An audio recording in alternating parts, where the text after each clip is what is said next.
I wanted to reference on page 3 that top slide, and this is one of the main things that I wanted to talk about, trending. I know that when Commissioner Walker was here, there was an emphasis, and it was relevant to Kenny A, that the trend was to take kids out of institutional homes and shelters and to refer them to foster families. And I was just wondering if you could provide the committee that trend analysis of how many kids, when Commissioner Walker was here, and that de-emphasis on institutional care. Because what I'm seeing in my particular area, I met this morning with the Board of Director Chairman of the Gwinnett Children's Shelter. Well, the Gwinnett Children's Shelter is closing. And the reason they're closing is because of that theory of deinstitutionalization. And I personally don't agree with that, and the reason I don't agree with it because I've met with many children who tell me they have been successively in 15 to 20 different foster homes, and it's my theory that it is much better to be in a children's shelter in a more permanent status where they receive therapeutic services versus being a hard-to-place child and go from jumping from home to home to home to home to home and having no sense of permanency. And a good example of that is the Methodist Children's Home in Savannah. Mm-hmm. One of the best places I have ever been for children.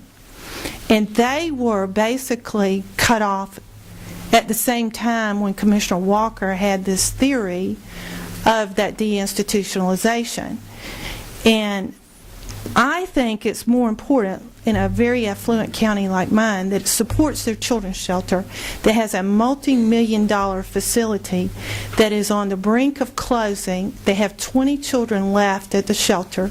They're fixing to close and put those 20 children back into the system of you taking care of them versus the community sharing in the cost of taking care of them and having community volunteers.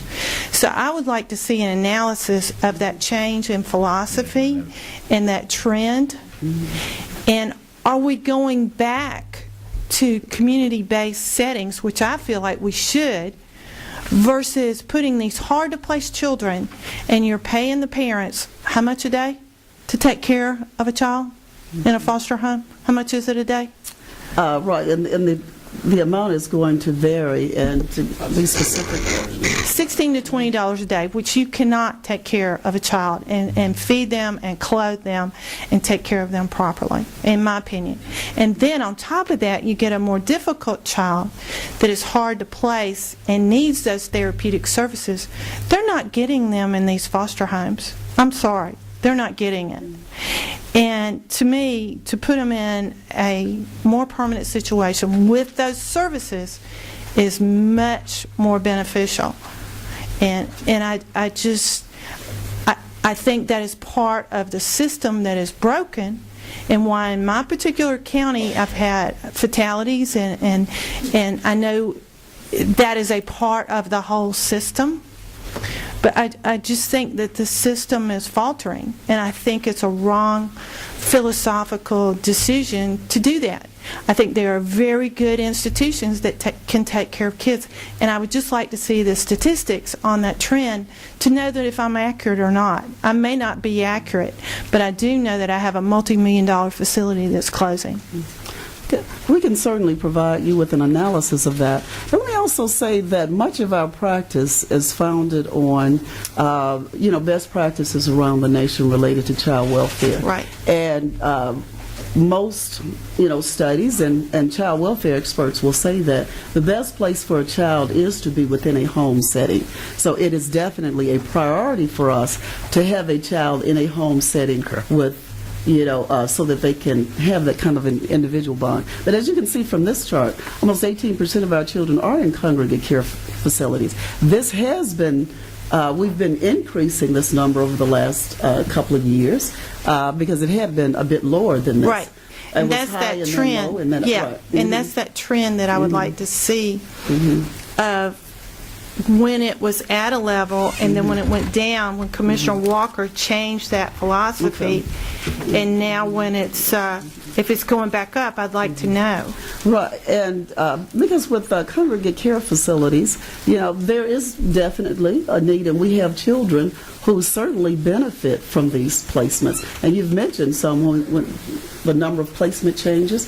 In our congregate care facilities, we tend to have older children, children with more behavioral health issues. Right. And probably as each day goes by, we see more children with even more complex needs than we are able to manage within a home setting. Right. But it is definitely a priority when a child is in foster care. We want them to be in a home setting and not in institutional care.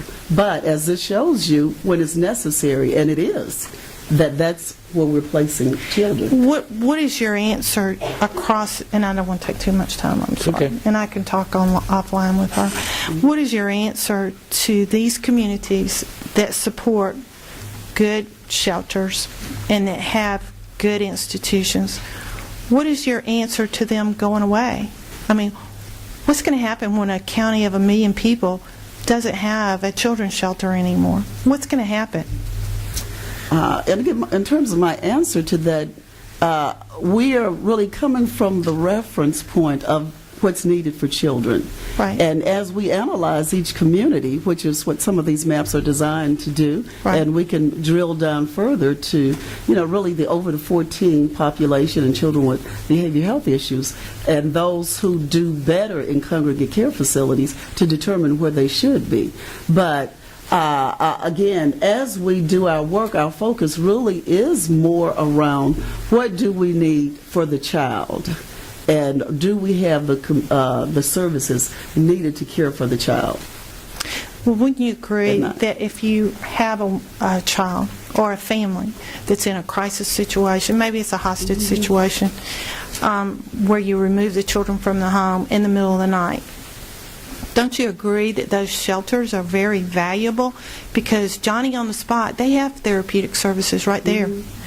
And if you took that child or that family, that 2 or 3 kids, to a foster home with 2 parents, that they don't have the capability to provide that crisis intervention.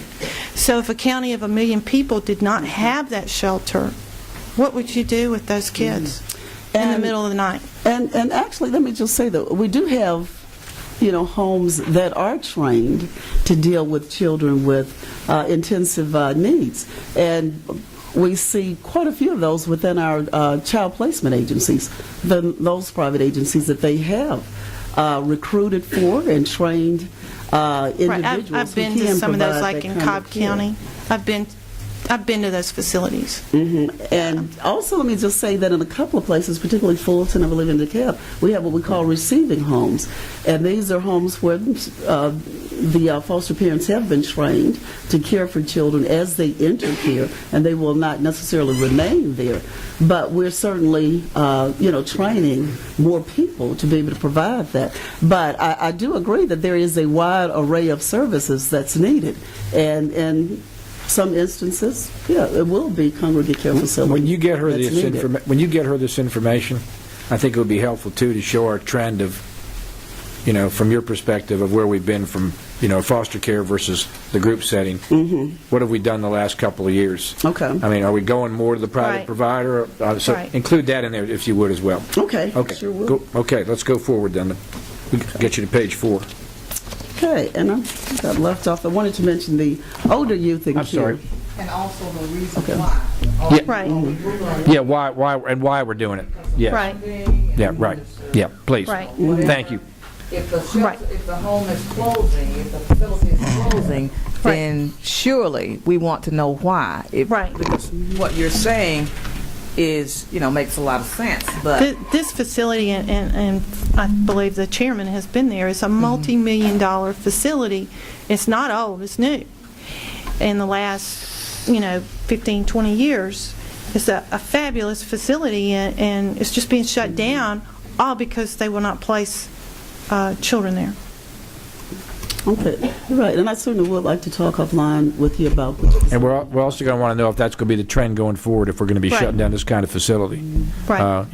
We build it, they will come, and the next thing we know, we're shutting them down. And What are if the we reasons? do, part of the reason, we have to give people the explanation when we make these kind of decisions versus just shutting it down. I mean, I go back to the old days when they shut down Brook Run where I live. Right. That was a disaster. Right. That turned out to be a disaster, the way it was handled. So, again, particularly when we're in the spotlight with our friends over here, when we do something like this in a community, we have to explain why and the rationale versus, and maybe you have, and I'm not saying you haven't, but we have to be very careful when we do that, simply because not only, I'm not talking about the dollars, I'm talking about, is this best for the kids and why we're doing this? Okay, thank you. Right, we can certainly do that. Okay, thank you.